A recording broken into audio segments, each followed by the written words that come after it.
Be ready. 5 seconds.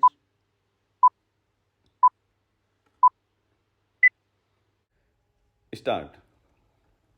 If you scan the history of the railways in this country, you will see that it was the presidency towns Bombay, Madras, and Calcutta that determined the pattern of our railways as well as of our industrial and economic growth. The British, when they landed in this country, established trading centers called forts. In Madras, it was Fort St. George. In Calcutta, it was Fort St. Williams. And in Bombay, it was merely a fort, and there was one in Surat also. It is these trading establishments which determined the pattern of government, the pattern of administration, and every other pattern under the British regime. They constructed the railways, they established the industries, they located their armies with reference to these three presidency towns. This idea of the presidency towns determining the pattern of our social structure, industrial advancement, and the system of our railways still persists. That is the mental lag that is hampering the vision of the Planning Commission, the Railway Board, and the Railway Ministry. Sir, once I happened to travel from London to Rome by train. Another time I had to travel from Moscow to Leningrad by train. Nowhere did I find on the continent of Europe lines of varying breadth. It is all a uniform gauge. So is it in Russia? It may be 6 feet there. In America, in every industrially advanced country, you find that the gauge is uniform. This very country which ruled us, namely the United Kingdom, had inside its border a uniform gauge, but they inflicted three systems of gauge on India. They thought that that would perpetuate what is called their domination, or in the negative sense, that it would impede the industrial and economic growth of India.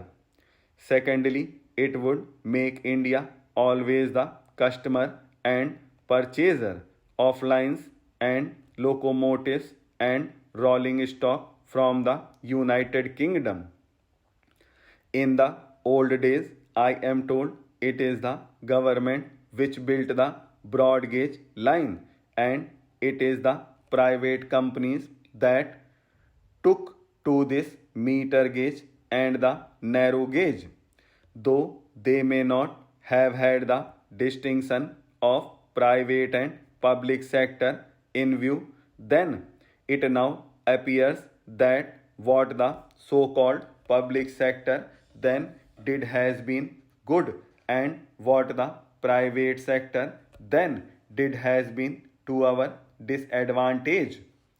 I would appeal to these agencies to introduce a uniform gauge throughout India. In this connection, it will be interesting to note the talk of the Honorable Railway Minister about the schools, primary schools, higher secondary schools, and high schools for the Indian Railways. If you examine the previous speech of the Railway Minister and also the working report of the Railway Board, you will find that the same figure is repeated every year. I have examined the figures and I find that this year only 16 schools have been added, out of which 13 are primary schools, one is a higher secondary school, and two are middle or high schools. Instead of saying that they have been able only to provide 13 primary schools or one or two more high schools or higher secondary schools, the same figures are repeated in the speech. Although the Railway Board has all along been saying that education is the responsibility of the state and therefore the Railway Board does not own this responsibility, I would like to remind the Railway Minister about the agreement reached between the National Federation of Railwaymen and the Railway Board in the year 1955, according to which the Railway Board undertook to provide primary schools for the education of the children of railway employees. Sir, as I told you earlier, I had to say many things on the floor of this house, but I will conclude with only one or two more observations. I will first deal with the labor relations on the Indian Railways. I slightly differ from my honorable friend when he quoted me as saying that the permanent negotiating machinery has completely failed. It is a fact that this machinery is not functioning satisfactorily. All certain places it has failed. There is no doubt about it. But I would say in this house most frankly that at the board's level this machinery has been working successfully. But this is not the position so far as the zonal railways are concerned.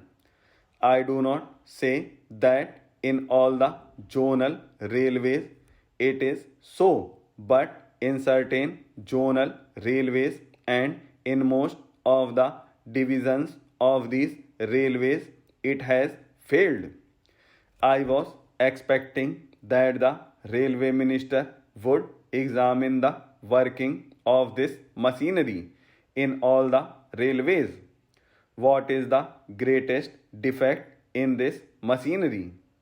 This machinery suffers to the extent that at the board level, if there is difference of opinion between the railway board and the railway labor, no arbitration machinery is provided to settle the disputes. The provision in this machinery is that as and when an occasion arises, an ad hoc tribunal would be set up by government